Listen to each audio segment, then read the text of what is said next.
Ma'am, the cleaning supplies go around back. This is the flight hangar. The young cadet didn't even look up from his clipboard. Evelyn Blake, dressed in faded jeans, a windbreaker too big for her frame, and muddy sneakers, simply nodded. She wasn't holding a mop, just a notebook and a pen. But to them, that didn't matter. She stood in a room filled with towering ambition, wannabe fighter pilots in pressed uniforms, designer sunglasses, and $1,000 watches. She didn't belong, not in their eyes. They didn't know she used to fly. This story of injustice and eventual redemption deserves to be shared. So, hit that like button and subscribe to follow more true stories of courage in the face of discrimination. Now, let's rewind to see how this explosive situation began. You're not lost, are you, sweetheart? Derek Langston leaned against the simulator doorway, arms folded, that smirk practically glued to his face. This isn't a cooking class. Pilot training's across the base. The room burst into laughter. Evelyn didn't flinch. She just nodded once and stepped past him, notebook in hand. The humiliation wasn't subtle. It was crafted, layer by layer, jab by jab. During orientation, she stood out like sand in a hangar. Faded jacket, muddy sneakers, short-cropped brown hair tied back simply. No watch, no aviator shades, no polished boots. Just calm, watchful eyes, and a silence they mistook for weakness. Each morning, cadets gathered in the mess hall before training. Evelyn sat alone, always alone. She read while others compared family names and flying hours, most exaggerated. She's probably flown a kite. Tops. One cadet whispered, maybe she's doing this for a TikTok documentary. Pilots over 40, chasing lost dreams. They laughed louder when she walked in, pretending not to care if she heard. Langston was always at the center of it, loud, arrogant, magnetic in the worst way. The son of a senator. He didn't need to be talented. He just needed to exist loudly. Yo, Reyes, he once called out to the lead instructor. If she makes it to the end of this course, I'll personally fly a biplane over Vegas in a tutu. Captain Reyes chuckled, not in defense of Evelyn, but in complicity. Better start stretching, Langston. On day 6, they held a basic flight systems quiz. Evelyn finished first. Her answers were clean, technical, efficient. Langston finished last. He leaned over to his buddy mid-test and whispered, "Don't worry, I'll just buy the answer key next time." At debrief, Reyes handed back the tests. Highest score goes to Blake. Shocker. He rolled his eyes, then added dryly, "Textbook intelligence. But let's see how that translates in the cockpit." Every word meant to diminish. Every compliment backhanded. The simulators were worse. Her system glitched constantly. Avionics would randomly fail. HUDs went blank. Once, her oxygen simulation shut off mid-run. She still landed safely. Every time. Tommy, the only tech who looked her in the eye, slipped her a note one evening. "They're sabotaging your sessions. Someone's altering your profile. I can't stop it. Just thought you should know." She folded the paper, slid it into her pocket, and said nothing. Week 2, Langston's crew took it further. They swapped her helmet for a scratched one with a cracked visor. Piled gym towels in front of her locker. Wrote, "Airport Grandma," in chalk on the runway chalkboard before night drills. She's probably here because she married some colonel once. Someone joked, now she's on a midlife crisis tour. When Evelyn entered the ready room, conversation died. They didn't even hide it anymore. Only one other woman, Cadet Brooks, tried to speak to her. "Hey," she said awkwardly, "if you need anything." But Langston's voice cut in. "Careful, Brooks. Sit next to the ghost. And you'll vanish too." Brooks blinked, and stepped away. Captain Reyes called her into his office by the end of the week. He didn't look up from his desk. "Blake," he muttered, flipping through a training report. "You're scoring fine, on paper, but this isn't just about books." He leaned back. "I need pilots who can mesh with the team, who don't cause tension. The guys don't know how to read you." She raised an eyebrow slightly. "I'm not here to be read, sir." He smirked. "Well, you better figure out how to fit in, or you won't be here much longer." By now, the whole base seemed to know her name, for the wrong reasons. "Blake," they'd whisper. "Oh, the one who always eats alone. The one who doesn't smile." She's weird, like a wind-up toy, no emotion. And still, Evelyn said nothing. She showed up, did her drills, took her notes, ran alone at 5 a.m. And every time someone threw a look, a name, a laugh, she absorbed it like steel absorbs heat, without cracking. But inside, something was winding tight, not for revenge, not for ego, but for something bigger. They thought she didn't belong. But they hadn't seen her fly. She could have spoken up. She could have marched into Captain Reyes's office with the proof from the flight techs. The logs, the altered simulator settings. She could have printed the sabotage reports and laid them across his desk like a deck of cards. But she didn't. Evelyn Blake just kept flying. Every morning, while the others slept off their hangover-fueled bravado, she was on the tarmac, running laps in the cold desert air. 10 miles, no music, no shortcuts, just rhythm, just silence. Her notebook, the same one she carried from day one, now filled with detailed diagrams, fuel ratios, angle of attack corrections, altitude density adjustments. Most cadets didn't even know what those were. She wrote them from memory, from instinct. One afternoon, while the rest of the class stood around the simulator bay debating who was most likely to go Top Gun, Evelyn sat in the far corner alone, drawing a side profile of an F-22 Raptor. Every rivet, every vent, every line, perfect. Someone noticed. Langston wandered over, arms crossed, sunglasses still on inside. You doodle planes too? Cute. He didn't wait for a reply. Just smirked and walked away. She didn't look up. Didn't need to. By the end of week 3, even the instructors started questioning her presence. Not because she lacked skill, but because she didn't perform. She didn't play the game. No boasting, no backslapping, no loud locker room victories. And in this camp, silence meant threat. Cadets started whispering stories. She's CIA. No, she's a plant, here to evaluate us. She was discharged for failing a psych eval. That's why she never talks.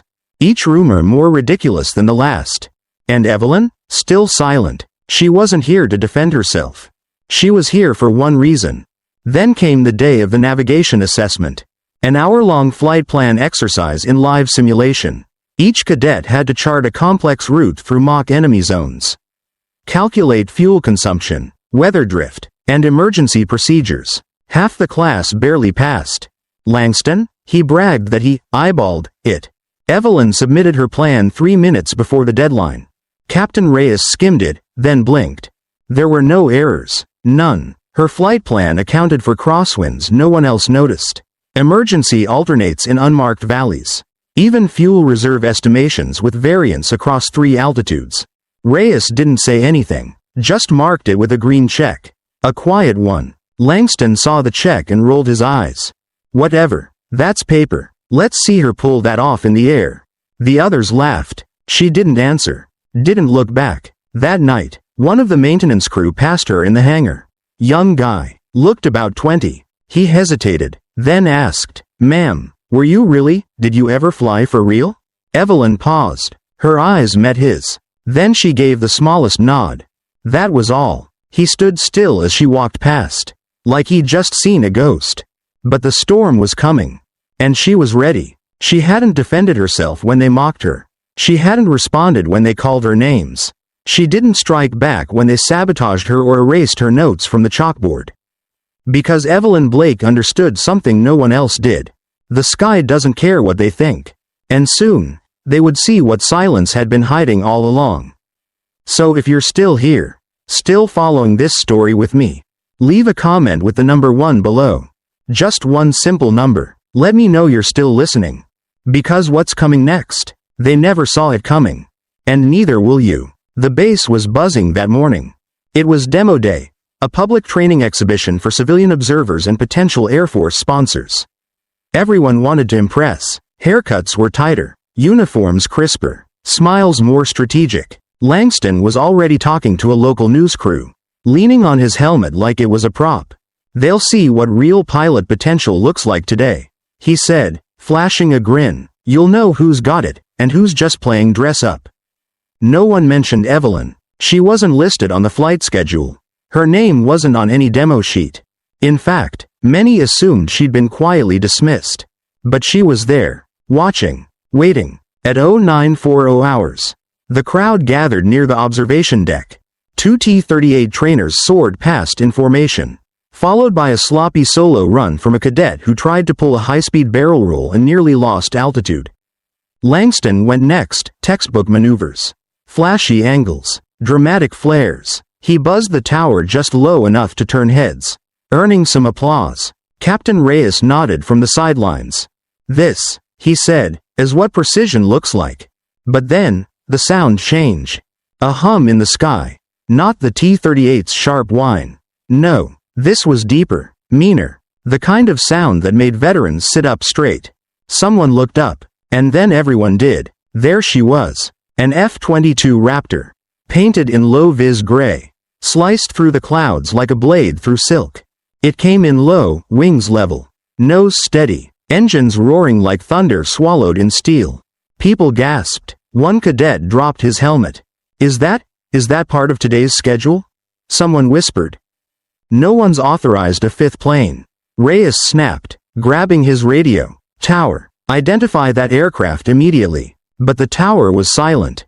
The Raptor climbed sharply, almost vertically, then executed a full Cobra maneuver, stalling mid-air. Nose up, floating like a predator sizing up its prey. It was flawless. Too flawless. On the observation deck, General Wallace, retired, but still respected, narrowed his eyes. "That's not a student," he murmured. The crowd watched in breathless silence as the Raptor peeled into a high G-turn. Inverted, and looped back across the sky. Smoke trails painted a perfect double helix behind it. And then the speakers crackled. A calm voice filled the air. "This is Echo 7, Tower, requesting permission for final maneuver." Captain Reyes grabbed the mic. "Echo 7, you are not cleared. Identify yourself immediately." A pause. Then, "Copy that. Identification confirmed. This is Major Evelyn Blake. Call sign Vesper. Returning one final time, for the ones you thought didn't belong." The base froze. Reyes stared up, his face losing color. Langston's mouth opened, but no sound came out. General Wallace stepped forward, eyes wide. "Blake," he whispered, "I trained her. She's the one who pulled that blackout recovery over Kandahar. She disappeared after. My God." Evelyn brought the Raptor into a steep dive, silent, controlled, surgical. At 500 feet, she pulled up, flipped inverted, and flew upside down over the observation deck. She held it there, hovering, balanced, defiant, and then she rolled level, dropped the gear, and performed a slow flyby, the kind only a master could pull off. No grandstanding, no theatrics, just a final message. Every pilot on the deck knew what they'd just seen. Not performance, legacy, not bravado, mastery. She didn't land. She didn't need to. With one final salute, a slow wing dip to the tower, she soared into the sky, shrinking into the clouds like a ghost returning home. Back on the ground, no one spoke. Not Reyes, not Langston, not the cadets who had laughed. Because what do you say when the woman you humiliated just flew your dream jet in a way none of you ever could? Evelyn didn't return to camp that day, but her flight replayed on every screen, every phone, every corner of the base. And suddenly, the silence she once kept was all anyone could hear. The runway stayed quiet for a full minute after the F-22 vanished into the clouds. No one moved, not a breath, not a shuffle. Even the wind seemed to stop. Langston lowered his sunglasses. His hands were shaking. Captain Reyes stood frozen, eyes still glued to the sky like he was waiting for someone to explain what just happened. But no explanation came. Just silence. One by one, the cadets turned to each other, expressions no longer smug, no longer amused, but pale, stiff, ashamed. "She said, Major." Someone whispered. "Vesper." Another cadet muttered. "That's her call sign. I've read about her. She flew ops no one else would touch. She was the one they called when everything went wrong." Langston's voice finally returned, barely above a rasp. This wasn't supposed to happen. She was nothing. A dropout, a nobody. But no one looked at him. Not anymore. At the edge of the tarmac, General Wallace stepped down from the viewing deck. His face was unreadable. He walked straight past the crowd, past the camera crews who'd frozen mid-recording, and straight up to Captain Reyes. "I trained her," he said, voice low but firm. "She was the best we ever had. You let your camp humiliate a decorated combat pilot for weeks." Reyes opened his mouth, but Wallace cut him off. "You didn't see her potential. You didn't even bother to ask." His words weren't shouted. They didn't need to be. They landed heavier than the roar of any jet. Langston tried to laugh it off. She should have said something. What was she trying to prove? That she could trick us all? Wallace turned on him like a slow-moving storm. "She didn't trick you, Cadet. You revealed yourselves." Langston went silent. And this time, it stuck. Back at the hangar, a small crowd gathered around the main monitor. The flight had been recorded, every maneuver, every second, now looping on screen. Some of the cadets watched it in silence. Others couldn't even look. One by one, the jokes they had made played back in their heads. Airport grandma, pilot cosplay, too old, too quiet, too slow. All of it now echoing back like slaps. A few of the younger recruits started whispering apologies, not to Evelyn, because she wasn't there, but to themselves. To the air, to each other. "I didn't know." She never fought back, never even looked mad. She was better than all of us. And we laughed. Brooks, the only woman who once tried to speak to Evelyn, stood near the door, tears stinging in her eyes. She remembered the moment she'd stepped away. The moment Langston had mocked her. The choice she made. And she hated herself for it. "I thought I was protecting my future," she said aloud, voice trembling. "But I was just following cowards." In the simulator room, a single helmet sat untouched. The cracked visor had been replaced. Clean, shiny, respectful. Next to it, Evelyn's old notebook, still filled with drawings, notes, calculations, a legacy no one had thought to read until now. Tommy, the flight tech, picked it up, turned the first page. A line was written in tiny, precise script. "I don't need you to believe in me. I just need you to look up." And they did. For the first time, they truly did. That night, no one partied, no one bragged. There were no dorm jokes, no fist bumps, no fake flight stories. Just silence. Heavy, earned. In the mess hall, Langston sat alone for once. No one joined him. His tray untouched, his stare fixed on nothing. Captain Reyes walked in. But this time, no one stood, no one saluted. He wasn't feared now, he was questioned. And that was worse. Later that week, a memo came down from command. Effective immediately, all records concerning Major Evelyn Blake are to be restored with full honors. Her conduct during the Edwards program is classified as exemplary. All instructors and personnel are instructed to submit formal reports regarding the conduct of Cadet Langston and training-led Captain Reyes. The base shifted, not because of punishment, but because of a quiet, dignified flight. One that cracked open the mirror and forced every single person to look at themselves. Evelyn never returned to the camp. She didn't need to. Her flight still circled the skies above them, in memory, in shame, and in the lesson it left behind. The quiet ones aren't weak. They're just waiting for the right altitude to speak. 3 days passed. The name Evelyn Blake was no longer a joke whispered in hallways or scrawled on whiteboards. It was a name carried with weight now, heavy, reverent, even feared. The instructors walked differently. The cadets spoke softer. Langston hadn't shown his face since the official review board arrived. Word was, he'd been pulled from training indefinitely pending investigation. The bravado was gone. So was the entourage. Captain Reyes, once the loudest voice in every room, now sat through briefings without a word. His authority hadn't vanished, but the respect that once followed it had. It turned out, those were never the same thing. People kept expecting Evelyn to return, to make a statement, to hold a press conference, accept an apology, maybe walk back into the hangar and retake her spot like nothing happened. But she didn't. There was no dramatic entrance, no punishment, no demands. She simply didn't come back. And somehow, that silence struck deeper than if she had. One morning, Cadet Brooks found an envelope on the bench by the simulator. No name, just taped shut. Inside was a folded map, hand-drawn, annotated, with alternate flight routes marked in red and circled comments. "Watch for high thermal drift here. Mountain air currents shift between 1420 and 1515 hours. Low visibility safe zones. Every note was surgical, precise, generous. At the bottom was a single line in small handwriting. The sky is big enough for all of us. Don't let them teach you otherwise. Brooks held the paper for a long time, then folded it and tucked it into her flight log.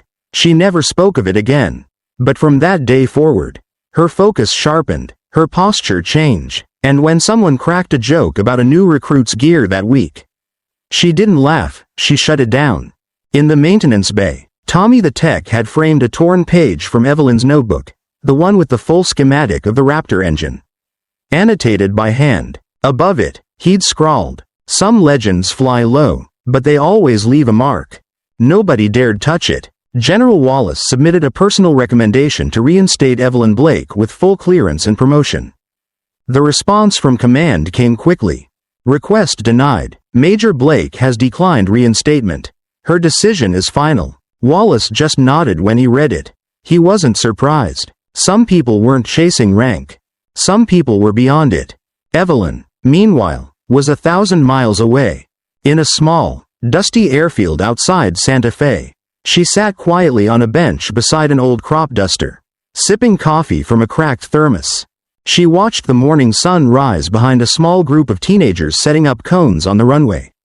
A local volunteer program. She'd offered to help with flight instruction.